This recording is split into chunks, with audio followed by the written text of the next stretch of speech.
deste, pleno poder aos teus filhos darás.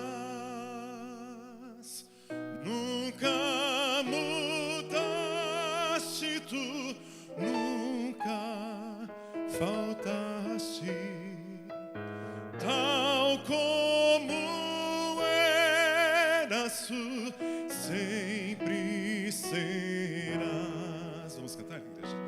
Tu és fiel, Senhor.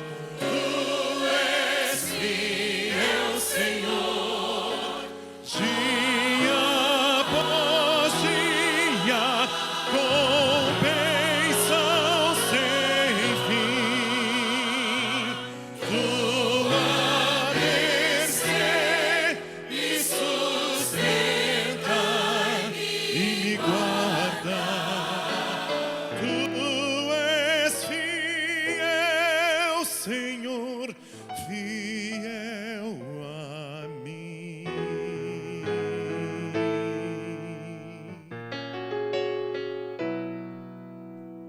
Somos felizes ao teu lado, Senhor. Sou feliz com Jesus.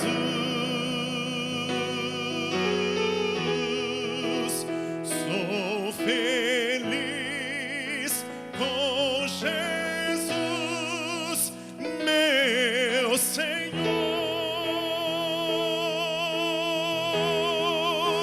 Sou feliz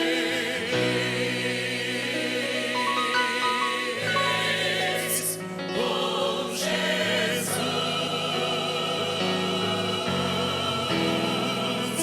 Sou feliz com Jesus, meu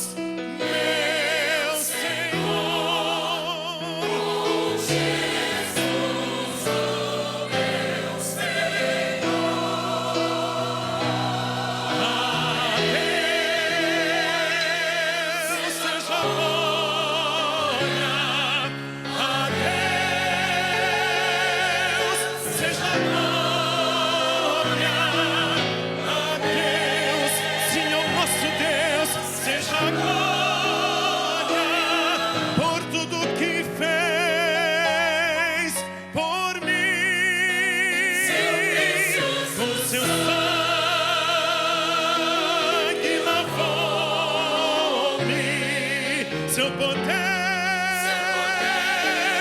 levantou-me. Só a Deus, só ao nosso Deus, seja glória para sempre. Amém. Quero viver aqui, tua vontade obedecer,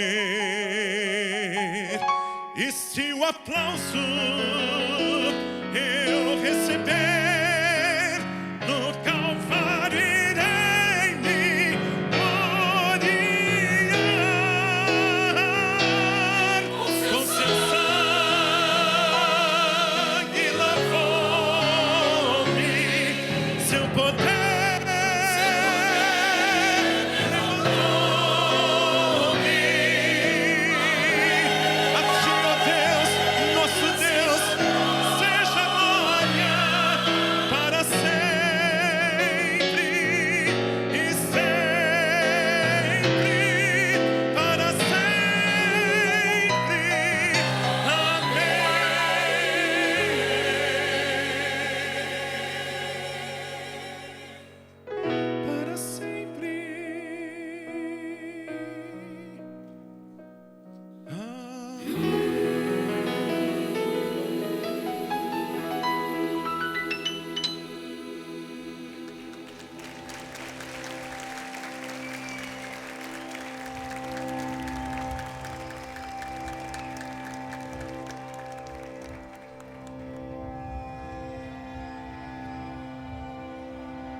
Meu nome é José. Venho da cidade de Arimateia, na Judéia. Estive lá na noite em que o rabino chamado Jesus foi preso e levado a julgamento. Sou membro do conselho do Sinédrio e ouvi o relato completo de que ele chegou em nosso mundo com uma entrada incomum. Nascido de uma virgem em uma manjedoura, ele era realmente um estranho para nós. Até que foi anunciado por João Batista, que o acolhe como tão esperado Messias, aquele sobre quem Moisés e os profetas escreveram nos últimos 4.000 anos. Ele não foi como os outros rabinos.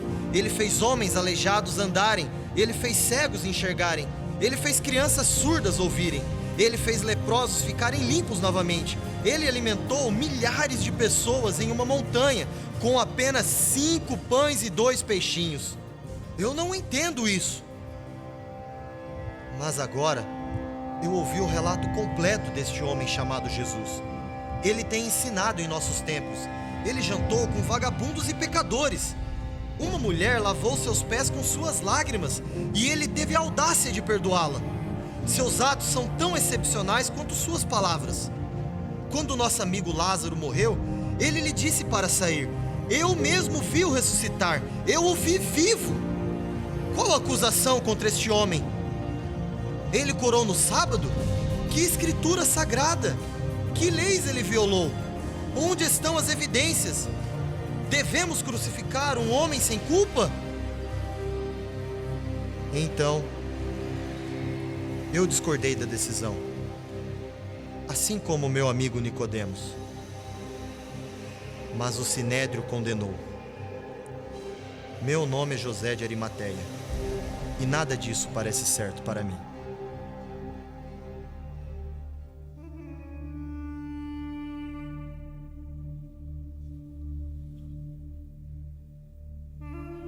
Por que nos chamaram aqui tão cedo e por que neste lugar? Parece que Judas conseguiu levar os soldados até Jesus e o prenderam.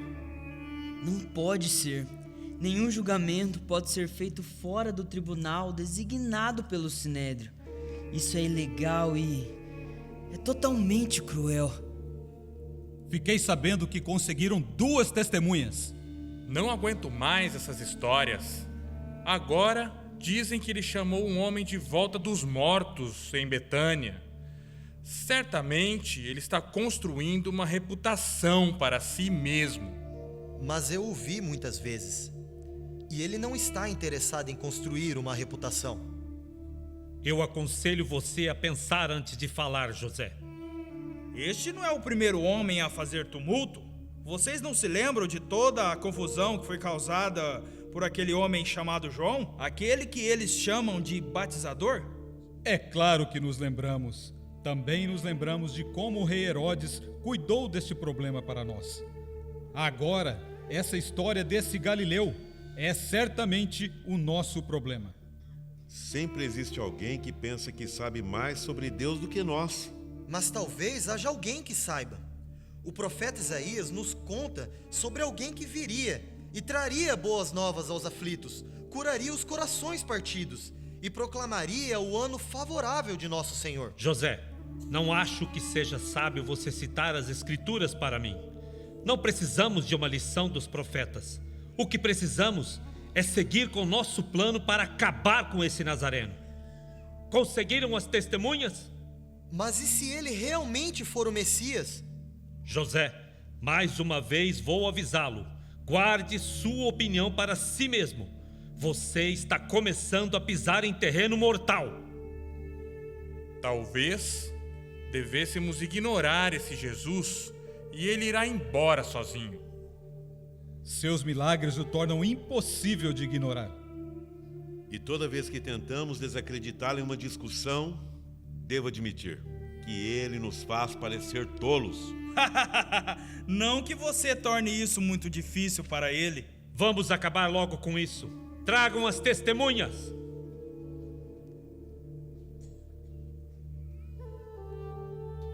Declarem tudo o que sabem. Qual a acusação?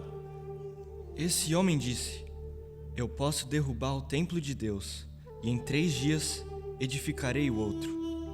não construído por mãos de homens. Você não vai se defender dessa acusação? Conjuro-te pelo Deus vivo que nos diga se tu és o Cristo, o Filho de Deus. Tu o disseste, eu o sou. E vocês verão em breve o Filho do Homem sentado ao lado direito do Deus Todo-Poderoso e descendo com as nuvens do céu. Ah! Blasfemou!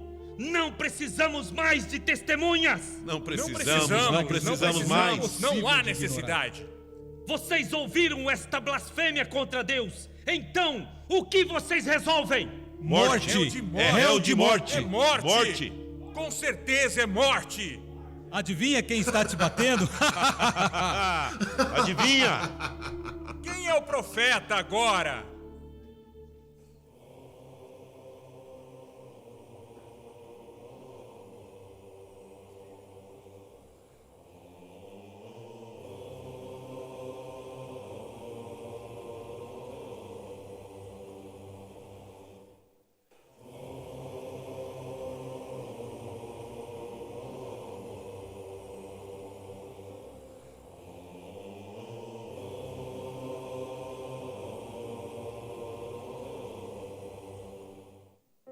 Pela vinha dolorosa em Jerusalém chegou certo homem carregando uma cruz.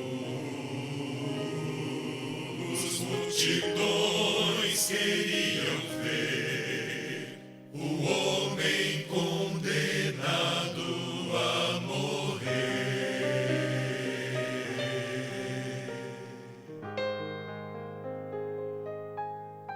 Ele estava tão ferido e sangrava sem parar, coroado com espinhos ele foi, e em dor podiam ver o homem condenado a morrer. Pela vinha dolorosa, que é a estrada do horror, qual ovelha veio Cristo, em Senhor. Ele foi quem escolheu dar a vida por ti e por mim. Pela via dolorosa, meu Jesus sofreu assim.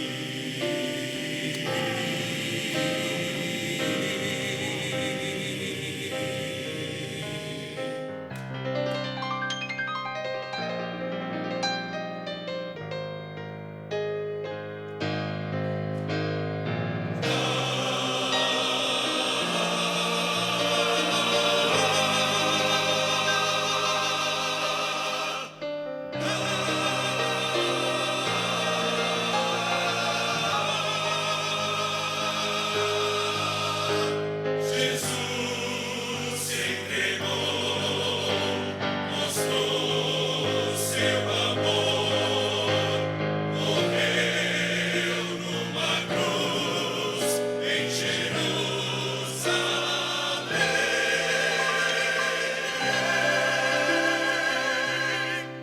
Pela vinha dolorosa, que é a estrada do horror, qual ovelha veio Cristo, em Senhor. Ele foi quem escolheu dar a vida por ti e por mim. Pela via dolorosa, meu Jesus vencer.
O universo chora, o sol se apagou.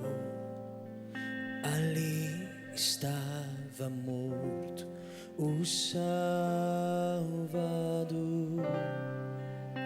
Seu corpo lá na cruz, seu sangue derramou o peso do pecado.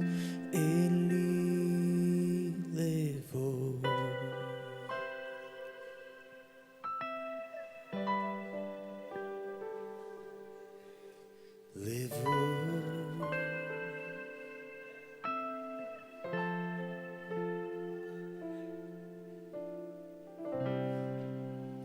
Deus Pai o abandonou, cessou seu respirar, em trevas se encontrou o Filho.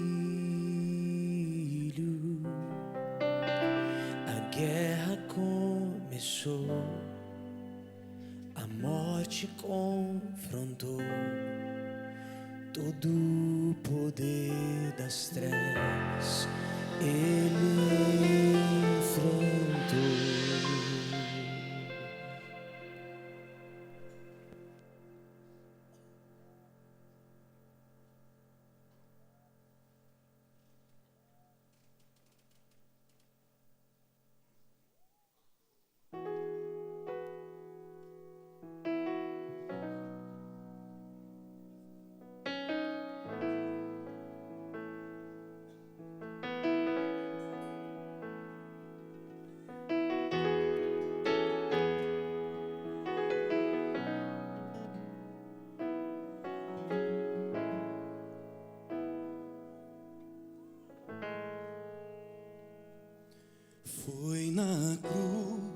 Foi na cruz, onde um dia eu vi meus pecados castigados em Jesus.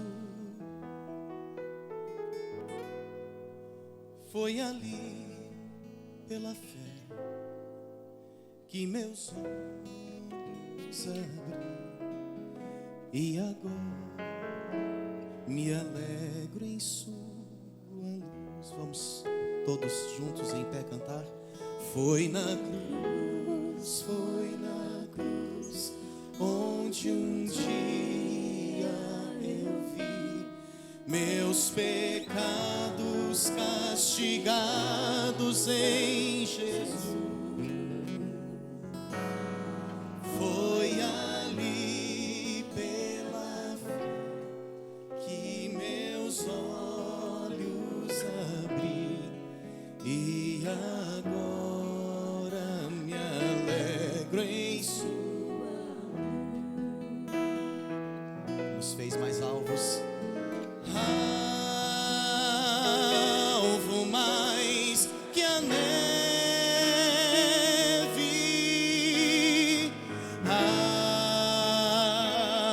alvo mais que a neve.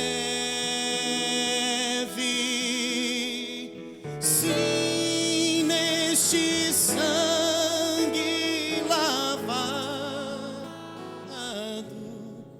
mais alvo que a neve serei.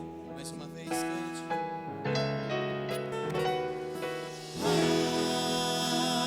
Alvo mais que a neve, alvo mais que a neve. Sim, neste sangue lavado, mais alvo que a neve serei.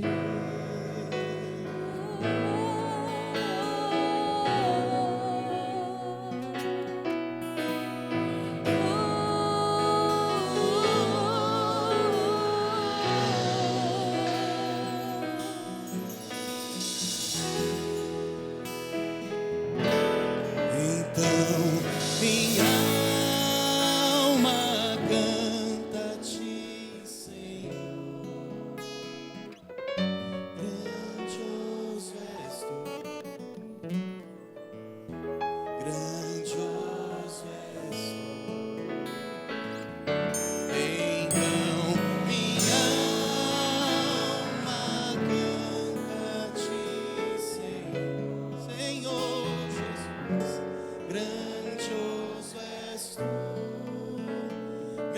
grandioso és tu.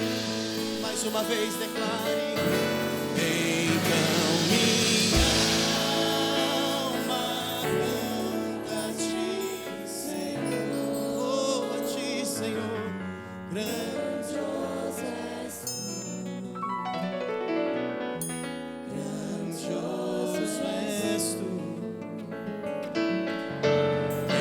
Então minha alma canta a ti, Senhor. Somente a Deus a glória.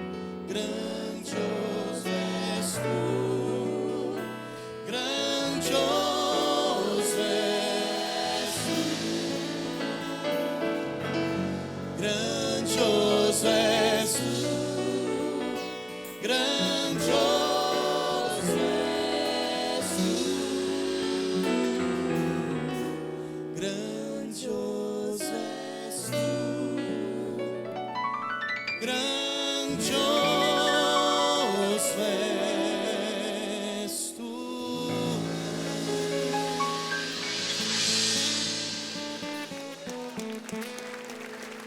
1, 2, 1, 2, 3.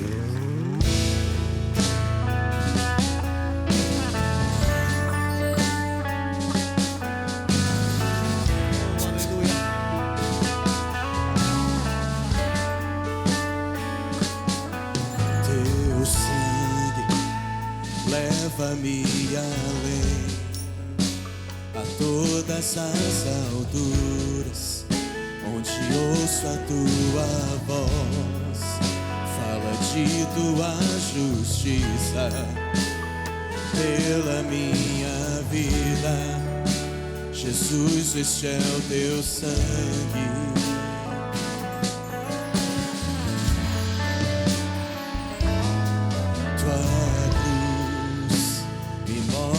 Tua graça, fala do amor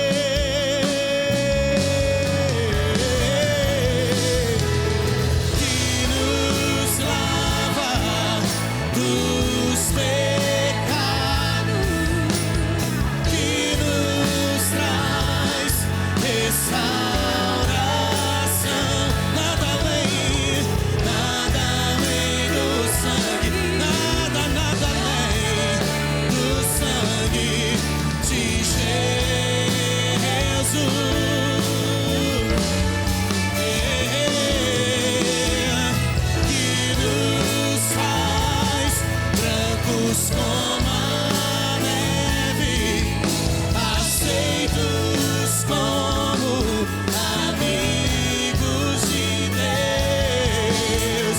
Nada além do sangue, nada além do sangue de Jesus. Em uma só voz, num grande coral, cantemos: que nos lava, que nos dos pecados, que nos traz restauração. Nada além do sangue, nada além do sangue de Jesus. Ele nos faz mais alvos do que a neve, aleluia, e que nos faz brancos como a neve, aceitos como amigos de Deus. Nada além do sangue, nada além do sangue de Jesus. Aleluia. Graças a Deus.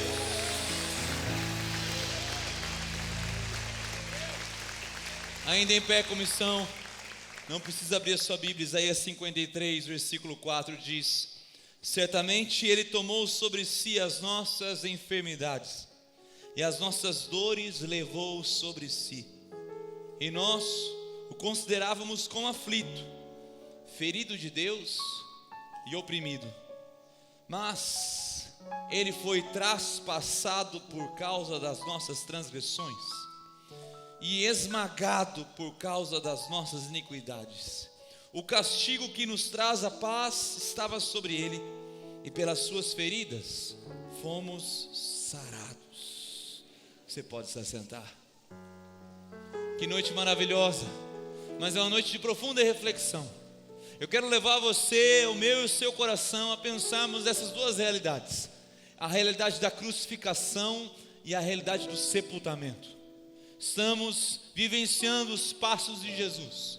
Quando pensamos na cruz, pensamos no escândalo que ela traz. Há um escândalo que a cruz traz, não só ao nosso coração nos dias de hoje, até mesmo para os mais internos ciclos romanos.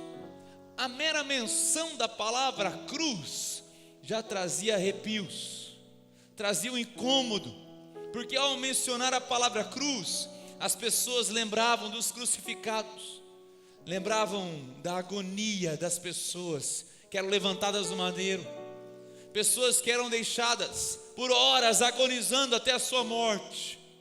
Seus parentes, familiares olhavam, passavam horas olhando sem poder fazer nada que pudesse socorrer um crucificado. Até mesmo dentro dos judeus, era impensável que o Messias pudesse passar pela crucificação.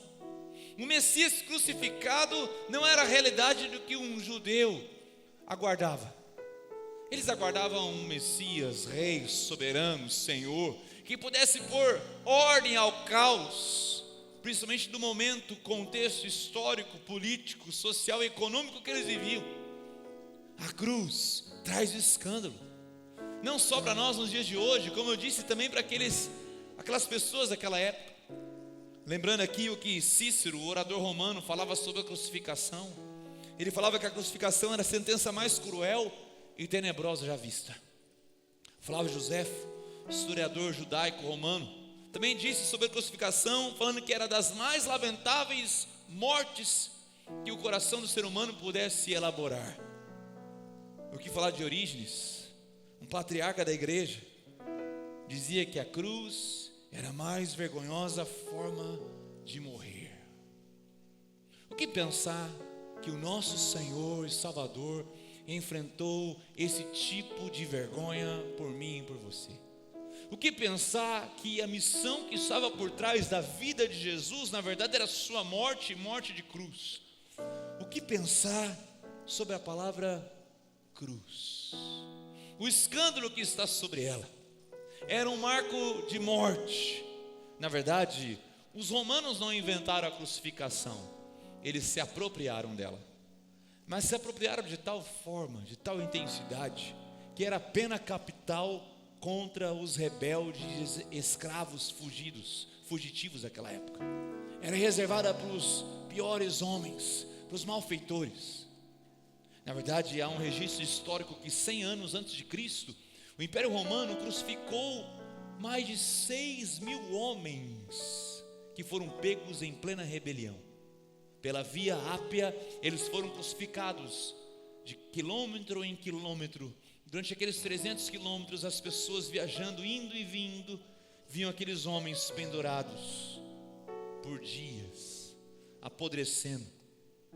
Há poucos registros históricos de crucificados que foram encontrados enterrados, porque nem mesmo a dignidade de ter um sepultamento digno o crucificado tinha. Eles eram largados, por asfixia morriam. E para tentar atenuar ou abreviar a dor de alguns deles, os soldados romanos quebravam as suas pernas para que eles não pudessem sustentar a respiração e, enfim, darem cabo de suas próprias vidas. Essa era a crucificação. Jesus, antes de ser crucificado, foi flagelado. Pilatos, numa tentativa de livrar Jesus, ele manda flagelar Jesus. Suas costas estavam todas dilaceradas, assim como eu li no profeta. Ele foi moído, ele foi esmagado. Então, nessa tentativa, Pilatos propõe: vamos trocar Jesus por Barrabás, pensando que certamente aquele povo mandaria soltar Jesus e manteriam Barrabás. Barrabás tinha sido acusado dos mais cruéis crimes daquela época, mas para sua surpresa gritavam: solte a Barrabás, crucifiquem Jesus. E para que se cumprisse tudo o que havia sido dito pelos profetas, Jesus é entregue a essa crucificação, essa flagelação e crucificação. Seu corpo foi todo moído e marcado pelo escândalo da cruz. A crucificação para Roma era um recado. Todas as pessoas que iam e vinham das cidades, nas suas entradas ou saídas, haviam pessoas sendo crucificadas. Era um recado: não entre no caminho de Roma, ou o seu fim será também uma cruz. Jesus cresceu sob a sombra da cruz. Jesus certamente viu pessoas sendo crucificadas. Eu fico a imaginar Jesus crescendo, já um jovem, a viajar por aquelas terras, sobre a opressão romana, nas colônias que haviam ali. Soldados romanos cruzavam o seu caminho, indo e vindo, e certamente ele passou por pessoas sendo crucificadas. A sombra da cruz o perseguia. Havia uma missão a qual Jesus Cristo veio a cumprir. Mas a cruz, ela inaugura esse novo tempo. A cruz inaugura um novo estado que Deus propõe para o coração que se rende a Ele. A cruz traz uma inversão de valores, porque foi na cruz que Deus trocou a nossa tristeza pela sua alegria. Foi na cruz que Ele trocou a nossa morte pela sua vida. Foi na cruz que Ele traz esperança aos corações abatidos. A cruz, nessa primeira dimensão de castigo, de pena, de ira, de sangue, de horror, mas também há uma outra dimensão, a dimensão do amor. Preste atenção. Quem ama sofre. O amor impera o sofrimento. Você sabe do que eu estou falando?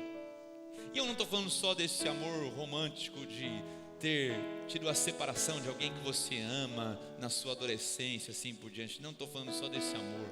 Eu estou falando de um amor muito mais poderoso. Um amor que você tem, por exemplo, para com o seu filho. amar o seu filho é sofrer por ele. Quando ele fica doente, você sabe muito bem o que eu estou falando. Se você pudesse, mãe e pai, você trocaria de lugar com o seu filho, porque você sofre a dor do seu filho. Certa vez Deus deu essa pintura, essa ilustração para a vida de Abraão, quando clama a Abraão: sobe ao monte para me adorar e entregue em sacrifício o seu filho amado. Abraão sobe aquele monte com o seu filho, e no momento que ele levanta o cutelo para sacrificar o seu filho, Deus brada do alto dos céus e fala: não faça isso, agora eu sei que você me ama. Deus estava mostrando para Abraão, assim como mostra para mim e para você, o amor de um pai pelo seu filho. O amor sofre. Na verdade, quando Deus escolheu te amar, me amar, nos amar, Ele escolheu sofrer por nós. Ele se envolveu com essa história, minha e sua, cheia de desordens, cheia de bagunça, uma história não bem escrita por mim e por você. Ele resolveu nos amar mesmo quando o rejeitamos. A cruz mostra esse amor abnegado de Deus por mim e por você. Esse amor que sofre para estar conosco e para nos atrair a si mesmo. O grande reformador João Calvino certa vez escreveu: ele foi vendido para nos comprar de volta, foi feito cativo para nos libertar, foi condenado para nos absolver, tornou-se maldição para nos abençoar, foi oferta pelo pecado para que fôssemos justificados, desfigurado para que fôssemos belos. Ele morreu para que tivéssemos vida, de modo que por ele da fúria faça gentileza.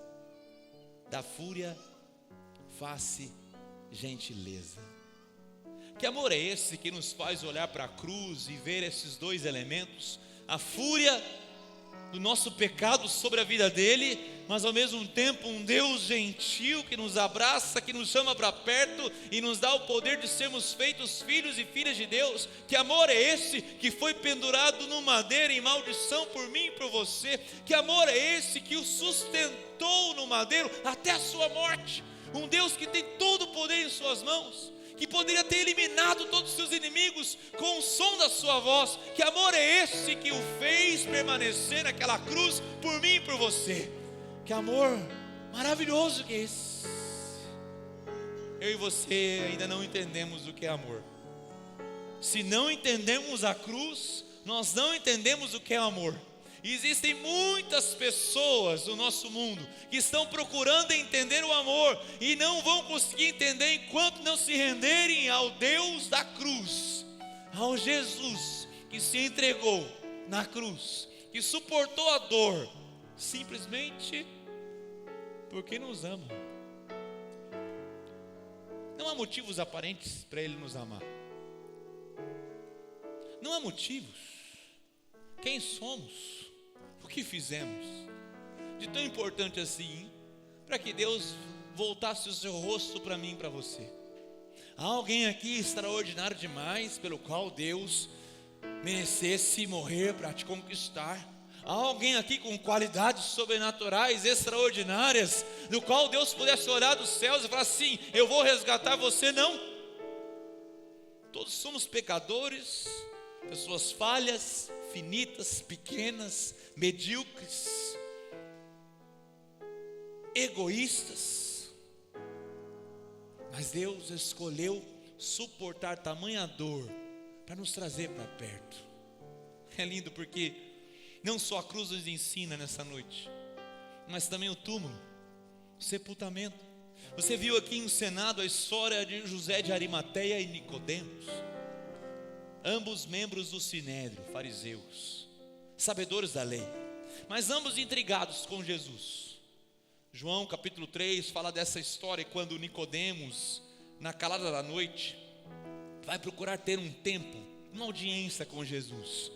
Então, sem ninguém vê-lo, ele consegue ter uma conversa com Jesus. Ele era um homem importante, mas ele sabia que havia algo de especial em Jesus.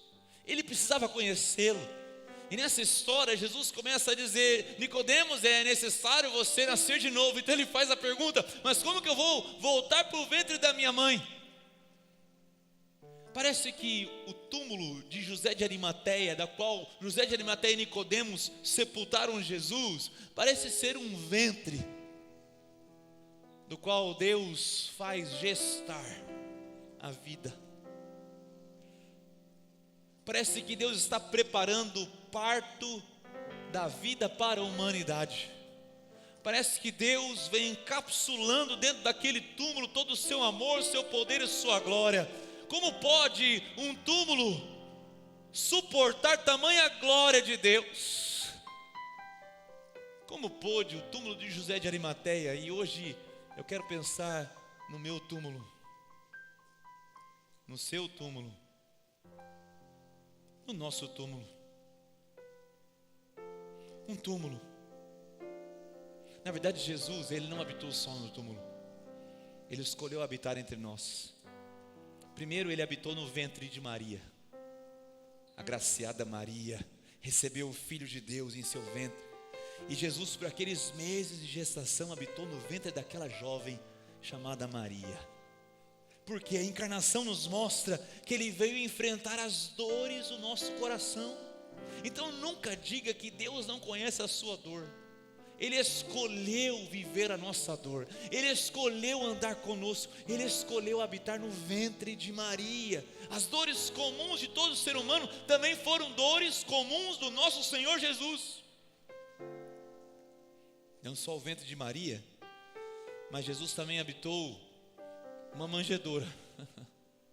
A manjedoura fala da dor da rejeição, do desprezo, da dor, do descaso, do esquecimento, do abandono. Não havia lugar para eles na estalagem, você lembra do texto. Então o que ressoa a Jesus, o Filho de Deus, foi estar numa estrebaria entre animais. Não havia berço, cama adequado, nem lenços apropriados, lugar sujo. Mas Maria, toda caprichosa que ela era, com José tão preocupado, marido exemplar, certamente limparam muito bem aquela manjedoura, fizeram ela confortável, porque ali não era só o filho deles, mas era o Filho de Deus que seria colocado naquela primeira noite para dormir. Jesus também enfrentou a dor da rejeição, assim como a minha e a sua. Mas ele não só habitou o ventre de Maria, foi deitado numa manjedoura, mas também ele frequentou a mesa de pecadores. Assim como a minha e a sua mesa, assim como eu e você, pecadores, ele arriscou a sua reputação por mim e por você, a ponto de ser chamado de glutão, beberrão, amigo de pecadores. Onde já se viu esse mestre, esse seu rabino, é amigo de pecadores, anda no meio de pecadores, de prostitutas, de coletores de impostos, de pescadores, homens que não têm a mesma concepção religiosa que a nossa. Amigo de pecadores. Jesus, ele veio para ser meu amigo, seu amigo, nosso amigo. Ele arrisca a sua reputação por mim e por você. Mesmo quando o rejeitamos, ele fala: eu sou por você, eu vou por você, eu caminho por você, eu vou até você. Você lembra da história de Zaqueu, que estava numa árvore, ninguém o percebia, Zaqueu era esquecido. Então Jesus leva os olhos a Zaqueu e fala: Zaqueu, desce depressa, porque hoje eu vou me assentar à mesa com você. Lembra de Mateus na coletoria, também esquecido, abandonado. Então Jesus passa e faz esse chamado: siga-me. E Mateus propõe um grande jantar para ele e seus amigos pecadores com Jesus Cristo. O lindo é que não houve uma pessoa na história da humanidade que se assentou com Jesus para um jantar, um almoço, uma refeição e que levantou sendo a mesma pessoa. Todos nós somos transformados pela mesa. Diz amém, por favor. Ele tomou o ventre, Ele habitou a manjedoura, ele frequentou a mesa dos pecadores, mas ele tomou a cruz de malfeitores. Paulo escreve em Gálatas 3,13 que Cristo nos resgatou da maldição da lei, fazendo-se maldição por nós, porque está escrito: maldito todo aquele que for pendurado no madeiro. Ele se fez maldição por nós naquela cruz. Na verdade, Jesus foi crucificado entre dois ladrões, como se ele desse a opção. Você conhece a história? Um deles começou a zombar do Senhor Jesus Cristo: desça dessa cruz, se você é o rei, se você é o Senhor, se você é Deus. Mas diz o texto que o outro, clamando, disse: olha, nós merecemos.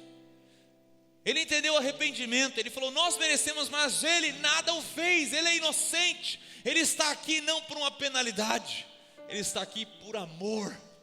Então ele volta para Jesus e disse: lembra-te de mim quando entrares no teu reino.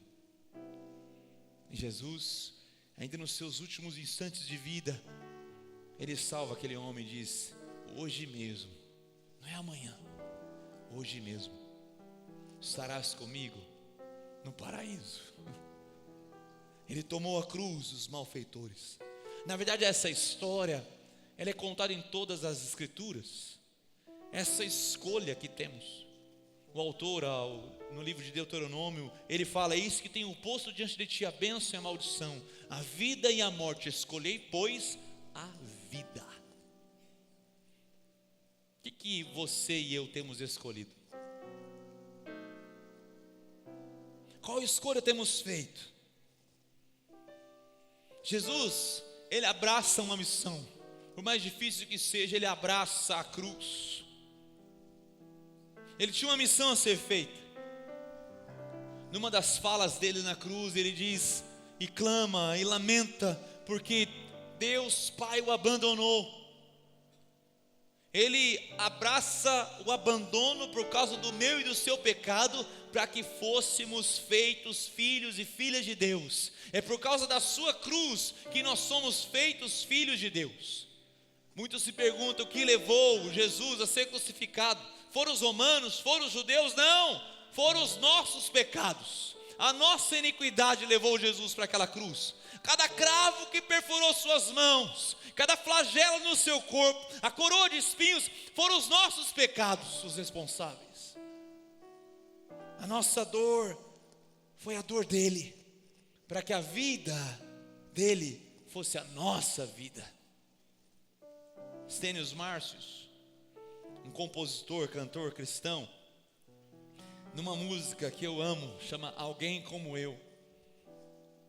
Em uma das estrofes, ele fala o seguinte, falando de Jesus: partiu e fica a paz em mim,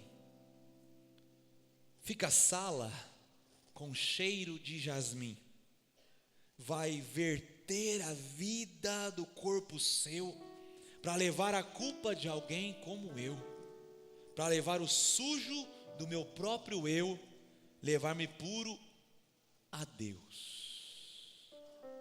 Jesus na cruz, ele estava vertendo a sua vida como uma fruta que é esmagada.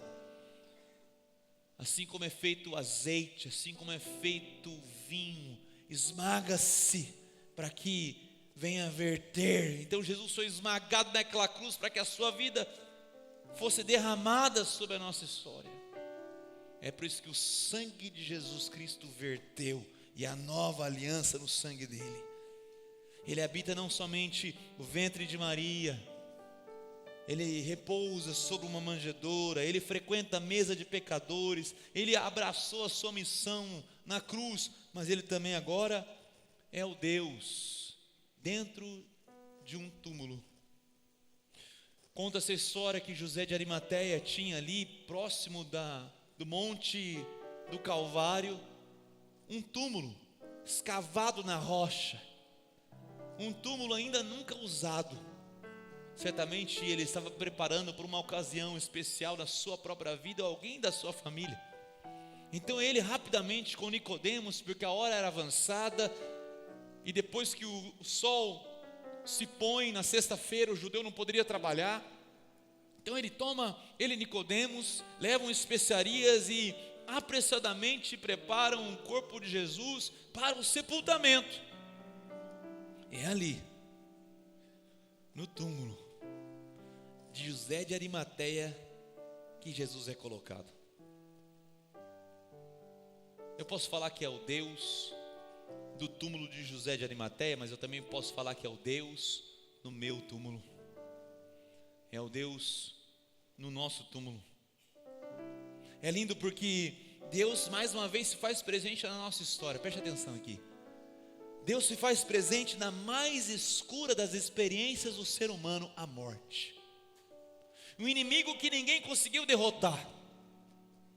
Passam-se os dias, passam-se os anos, as eras, e a morte continua ali, separando corações. A morte continua sendo invencível. Corações em luto continuam chorando. A saudade continua batendo forte na nossa vida. A morte é aquela que termina com a felicidade, aquela que elimina a presença querida, afasta corações apaixonados. A morte desfaz lindos relacionamentos, corta laços dos corações. Jesus sabia e sabe como lidar com isso. Jesus é o Deus que escolhe habitar o nosso túmulo. Conta essa história aqui em João capítulo 11. Quando Jesus assina sua carta de entrega, quando ele ressuscita seu amigo Lázaro, diz o texto que Jesus chora. Ele não chora por Lázaro, porque ele ressuscitaria ele. Ele não chora pelas pessoas que estão ali, ele chora pelos efeitos do pecado na humanidade. Quantas pessoas enlutadas, quantas pessoas separadas de entes queridos, quantas lágrimas sem esperança, quantas pessoas sofrendo pelo luto da alma, da tristeza do coração. Então ele mesmo se faz enlutar, ele mesmo habita um túmulo, ele mesmo é o Deus no meu túmulo. É o Deus que se faz presente na mais escura experiência humana já vivida, a morte.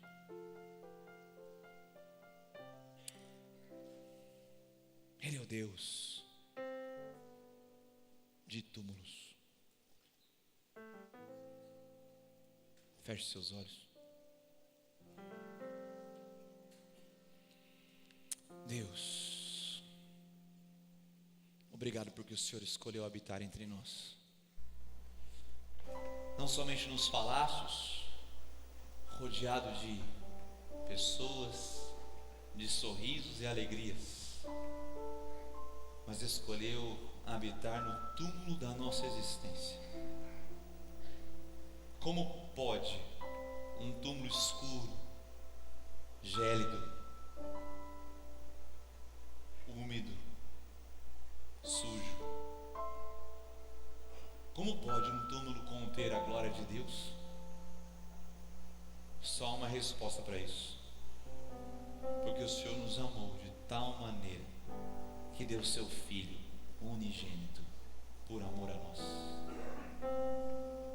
Obrigado, Senhor. Queremos te glorificar por tudo isso, pelo teu sofrimento por nós, em nosso lugar, por amor a nós. É uma sexta-feira, é apenas uma sexta-feira. É sexta-feira e o nosso Deus, nosso Cristo foi pendurado na cruz, sentindo-se abandonado por seu Pai, deixado sozinho e morrendo. Será que ninguém pode salvá-lo? Perguntavam. É sexta-feira e a terra tremeu, o céu escureceu, meu rei rendeu o seu espírito, dizendo: está consumado. Mas é sexta-feira, a esperança parece que se foi, a morte parece que venceu, o pecado pensa ter prevalecido, mas é sexta-feira. É somente uma sexta-feira. Recebe nossos louvores, a nossa adoração, em nome de Jesus. Amém, Deus.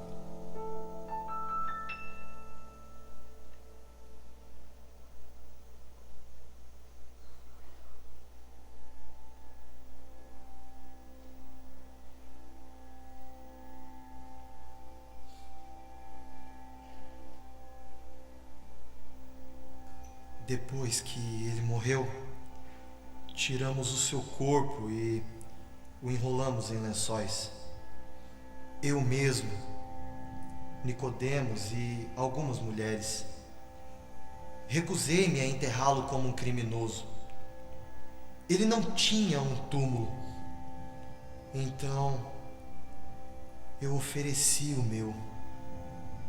Nós o levamos para o jardim, o colocamos na caverna e, o tempo todo, eu me perguntava e temia a verdade de tudo que Jesus havia afirmado. Mas este não era apenas um homem em um túmulo, era Deus no meu túmulo. Meu nome é José de Arimateia e isso aconteceu numa sexta-feira.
você a encerrar essa noite de uma forma diferente. Estamos vivenciando os passos dos discípulos, dos apóstolos com Jesus. Ontem celebramos a ceia. Hoje relembramos seu sacrifício e sepultamento. Sábado foi o dia da dúvida. Os discípulos fugiram, não sabiam o que tinha acontecido, estavam com medo, apavorados. Eles não tinham noção de que domingo estava logo ali. Então o meu convite para você é reflexão. Quem sabe você pode, entre hoje e amanhã, até domingo, quando você retornar aqui, ter tempos de oração. Quem sabe você pode marcar alguns momentos de oração com a sua família, ou você mesmo, você mesma. Orar, buscar ao Senhor, compreender, louvar ao Senhor pelo seu sacrifício, compreender a dimensão do sacrifício de Jesus Cristo. Então nós vamos encerrar essa celebração e eu vou convidar você a não falar com ninguém, a sair em completo silêncio dessa noite. Por quê? Porque a gente quer que você leve essa reflexão para a sua casa. Você vai ser convidado a sair desse lugar, ir até o seu carro, sem cumprimentar ninguém, sem conversar com ninguém ao seu lado, absolutamente ninguém, para que possamos levar essa mensagem tão poderosa da crucificação, do sepultamento, para que possamos vivenciar com intensidade isso tudo que vivemos nessa última hora que estivemos aqui. Você pode se colocar em pé. Nós vamos orar. E ao encerrar esse momento, então sim, você vai ser convidado a voltar para sua casa. Feche seus olhos mais uma vez. Oremos. Pai, obrigado, Senhor, por tudo que foi lembrado nessa noite. Cada canção que nos trouxe a realidade da dimensão do sacrifício de Jesus Cristo. E o Senhor tome corações e mentes aqui. Leva-nos, ó Pai, protegidos. E leva essa mensagem cativa a nossa mente e coração. Que realmente a realidade da crucificação e do sepultamento possa tomar contorno na nossa vida, possa emoldurar a nossa existência, e que possamos ser alicerçados por um Deus que se faz presente até no momento de mais dor da alma e do coração do ser humano. E que a graça de nosso Senhor Jesus Cristo, o amor de Deus o Pai, a comunhão e as consolações do Espírito Santo de Deus seja com cada um de nós, hoje e sempre. Amém. Você é convidado a sair em total silêncio.